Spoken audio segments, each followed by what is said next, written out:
Okay, so it's a tag. We haven't done one of these in a while, so let's see if I can remember how to do a tag. This is the Curiously Curated book tag. If you don't know what that is, tags are just a series of questions that go around. Some of them involve us getting a pile of books together. I think this is more of a talking at the camera type video and not a pile of books video. So this is the nosy tag that we like, hopefully. I have not done any prep, so hopefully this is one of those. If not, you're gonna see a cut here and we're gonna jump into me piling up books. So I was tagged by Read by Fred a few weeks ago, and I'm always behind on tags, so thank you to Read by Fred for tagging me.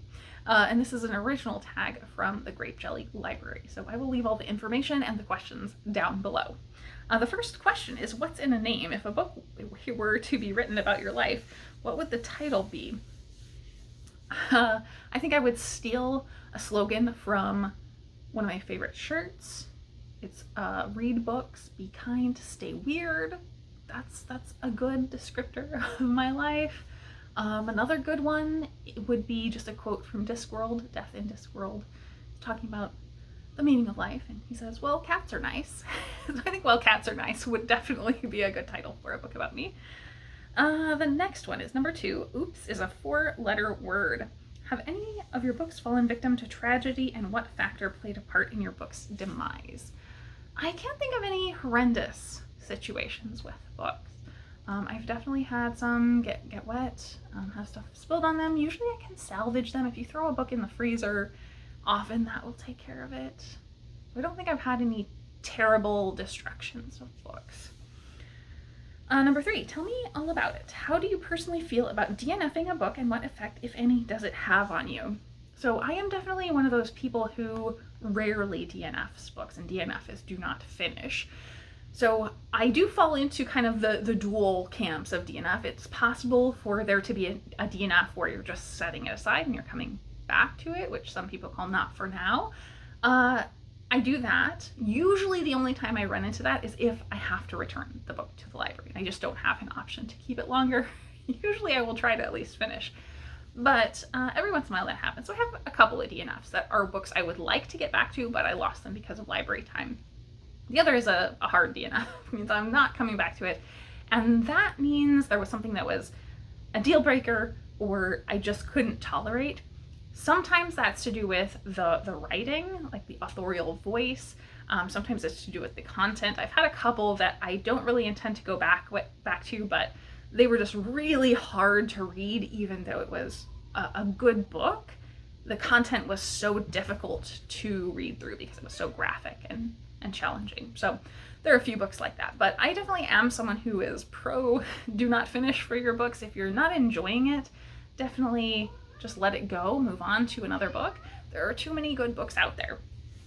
The next one is number 4, The Sound of Silence. It is said that silence is golden. When reading a book, can you comprehensively read amongst the chaos and chatter, or do you require a hushed atmosphere? This is a complicated one. If it's actual people, I probably can't read. I have a real hard time reading in airports. I do it anyway, but usually I will have to put earbuds in just to help quiet down the area. If it's a TV or music, I can usually read through that without too much of a problem. And this is a weird side story. I don't know what it is about that. I know some people really can't read if there's any sound at all.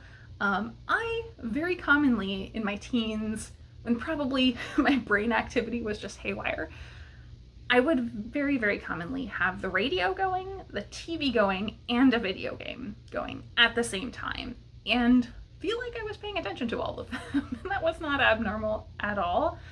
So I don't know what it is about that. I can read and watch something, at least partially. I won't put on anything that I want to watch.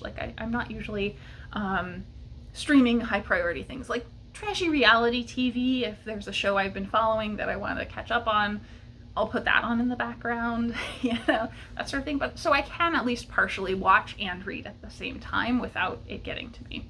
So I think that's about it on that one. Number 5 is all in the details. Choose 5 words that best describe your feelings toward book banning. Oh, There's been a lot of book banning lately in my state, and I've talked about how angering that is, but let's not use angry. Regressive, I would say, backward, censorship, anti-freedom. Can we use hyphenate words? Gross. I think gross is the right word, just as a whole umbrella term for what book banning is. 6, it's never too late. Name a book with a villain turned good guy. Ooh. I really like not the Silvered Serpents, that's a sequel. I can't remember. It's a series, nope, that's a sequel too, I think. I can't remember. The Gilded Wolves, that's the first one in the series by Roshani Chokshi. That definitely has a lovely character who is a villain or an antagonist, I will say. Maybe not a villain, but definitely an antagonist to the crew of the main story, and became my favorite. Maybe not everyone's favorite, but became my favorite as the book went along. So that's actually a series I keep meaning to get back to. I definitely have it on my list for this year. And yeah, I love that character so much. What else? I think Nimona is another really good example, because Nimona is a graphic novel where we are following this character who kind of joins the villain of the area, the region, and wants to become a villain as well. And so there's definitely some learning perspective about whether he is the villain or not. Let's see what's next. Number 7, it's a matter of preference. Throughout your reading journey, what one specific do you enjoy tirelessly having described to you, i.e. hands, food, or clothing? Food is definitely on there. I think probably for me, it's skills. Like, I love, in both fiction or nonfiction, when we are hearing a skilled person talk about their skill and have that passion for their skill. Like, I love listening to podcasts as well that are focused on specialists or people who have a very narrow focus that they're highly, highly trained in. So I really enjoy that aspect. So that's something I can hear talked about in books all over the place. Number 8, that's a wrap. Name the one book that you feel completes your physical, audible, electronic, or mental library. So I'm not sure if it means a book I already have that completed my collection, or if a book I would like to have.